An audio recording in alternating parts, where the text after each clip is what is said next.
Hello friends, welcome back to media talks. நான் உங்கள் மௌனிகா. இன்றைக்கி பாண்டியன் ஷோ சீசன் 2ல் ஃபயராக இருந்துச்சு. கோமதி தீயா அப்படியே பயங்கரமாக வெடிச்சிட்டாங்க. ஸோ உண்மையில் பார்த்தீங்கன்னா ஒரு ரியலிஸ்டிக்காக இருந்துச்சு எனக்கு இந்த எபிசோட் பார்க்கும்போது. ரியல் லைஃப்பில் நிறைய பேர் இதை அனுபவிச்சிருப்பாங்க.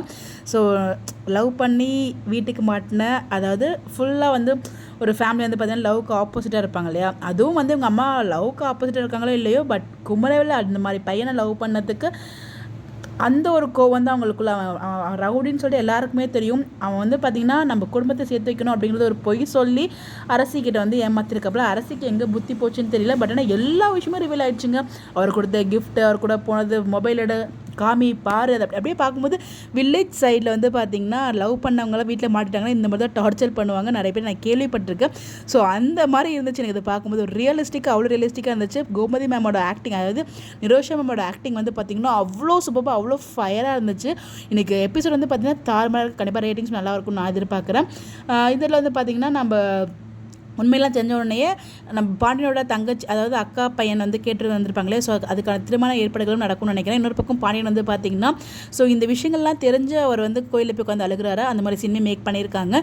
இல்லை வீட்டு ஓடி போனதால அரசு ஓடி போயிட்டாங்க, அதனால இப்போ அப்படி உட்காந்துருக்காங்க நமக்கு தெரியல. ஏதோ ஒரு ட்ராக் அப்கமிங் ஒரு ஹை வோல்டேஜ் ட்ராக் காத்துட்ருக்கு. இன்னொரு பக்கம் பார்த்திங்கன்னா இவங்களை தேடி செந்திலும் பழனியும் வராங்க. அது இவங்களை தேடி வராங்களா, அரசு தேடி வராங்களா நமக்கு தெரியல. எபிசோட் பார்க்கும்போது தான் தெரியும். பட் இன்றைக்கி எபிசோட் ரொம்ப ரொம்ப ஃபயராக இருந்துச்சு. எல்லாம் பார்த்து என்ஜாய் பண்ணிங்க. உங்களுக்கு எப்படி ஃபீல் ஆச்சுன்னு சொல்லி மறக்காமல் கமெண்ட்டில் ஷேர் பண்ணுங்கள். எனக்கு ரொம்ப ரியலிஸ்டிக்காகவும் ஃபயராகவும் இருந்த மாதிரி நான் ஃபீல் பண்ணேன். ஸோ அதெல்லாம் ஒரு அம்மாவாக அவங்களோட ஆதங்கம் ரொம்ப அழகாக எக்ஸ்பிரஸ் பண்ணியிருந்தாங்க.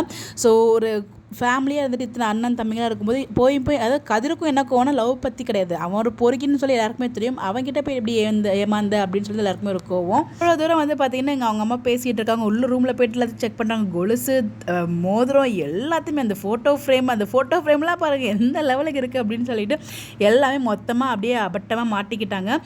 இந்த இடத்துல பார்த்திங்கன்னா அந்த இடத்துல பாண்டியன் எதுவுமே சொல்ல முடியாமல் அப்படியே உட்காந்துருக்கிற அதோட தான் எபிசோடுமே முடிச்சிருக்காங்க. பட் நாளைக்கு எபிசோட நடக்க போகுது ஒன்று, அவங்க பாண்டியன் இதை நினச்சிட்டு அப்படி நடந்து போகிறாரு. ஸோ பாண்டியன் என்ன வீட்டுக்கு வரலையேன்னு சொல்லிட்டு பழனியும் செந்திலும் தேடி போவாங்களா இருக்கும்னு நினைக்கிறேன். அதுக்கப்புறம் தான் பார்த்தீங்கன்னா கல்யாண ஏற்பாடு நடக்கும். அதுக்கப்புறம் அவங்க ஓடி போகிற மாதிரி ட்ராக்குமே இருக்கும். கண்டிப்பாக நம்ம குமரவேலுக்கு ஜோடி அரசி தான், அதில் எந்த ஒரு மாற்று கருத்துமே இல்லை. பட் அது எப்படி நடக்க போகுது, அதுக்கப்புறம் போய் அங்கே அனுபவிக்க போகிறாங்க பாருங்கள். சித்திரவதை, அதை சொல்ல வார்த்தை இல்லை. அவங்க அனுபவிக்கும் போது அதை நம்ம பார்த்துக்கலாம். ஸோ நீங்கள் என்ன நினைக்கிறீங்க இன்றைக்கி எபிசோட் பற்றி உங்களுடைய கருத்துக்களை கமெண்ட்டில் சொல்லுங்கள். Bye bye.